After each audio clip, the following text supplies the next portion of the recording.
11వ తారీఖు జూన్ నెల 2024 సంవత్సరం. ఈరోజు దేవుని వాగ్దానము సామెతలు 29వ అధ్యాయము 25వ వచనము. భయపడుట వలన మనుషులకు ఉరి వచ్చును, యెహోవా యందు నమ్మిక ఉంచువాడు సురక్షితముగా నుండును. సహోదరి సహోదరులారా, మన చుట్టుప్రక్కల లేదా మన జీవితాలలో ఎన్ని భయంకర పరిస్థితులు ఉన్నా ప్రభుని విశ్వసించే వారముగా మనం ఉండాలి. ఎన్ని అపాయకర పరిస్థితులు ఉన్నప్పటికీ నా ప్రభు నన్ను కాపాడతాడు అనే గొప్ప నమ్మకాన్ని కలిగి ఉండాలి.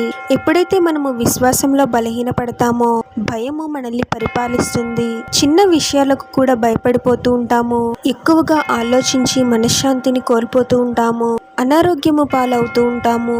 లేనిపోని భయాల చేత మనమే శ్రమలను సృష్టించుకుంటూ ఉంటాము. ఎప్పుడైనా మన భయము కంటే ప్రభుపై ఉన్న విశ్వాసము ఎక్కువగా ఉండాలి. అప్పుడే మనము భయాన్ని జయించగలము.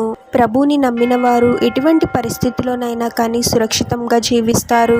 మీ జీవితంలో ఏదైనా సమస్య మిమ్మల్ని భయపెడుతూ ఉందేమో, ప్రభుని విశ్వసించండి. ప్రభువే మీ భయాల నుండి మిమ్మల్ని విడిపించి మీ జీవితాలను శాంతి సమాధానాలతో ఆశీర్వదిస్తాడు. ప్రార్థన.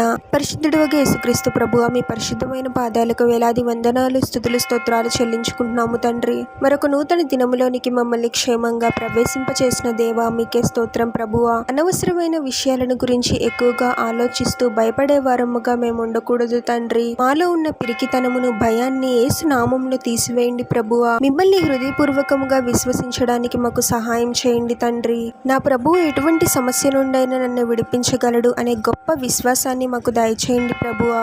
అన్ని రకముల భయాల నుండి మాకు విడుదలను అనుగ్రహించి మిమ్మును బట్టి మేము ధైర్యముగా ఉండి మీరు అనుగ్రహించి శాంతి సమాధానాలతో సురక్షితముగా జీవించే వారముగా మమ్మల్ని దీవించమని ఈ ప్రార్థనలో ఏకీభవిస్తున్న ప్రతి ఒక్కరిని పేరు పేరున దీవించి ఆశీర్వదించి అభిషేకించమని, వారు చేసే ప్రతి పనిలో మీరే వారికి తోడుగా ఉండి వారిని అన్ని కీడుల నుండి, అపాయాల నుండి మీరే వారిని రక్షించమని ఈ మా మనవులన్నీ యేసుక్రీస్తు వారి పరిశుద్ధ నామంలో అడిగి వేడుకొనిచున్నాము తండ్రి. ఆమెన్.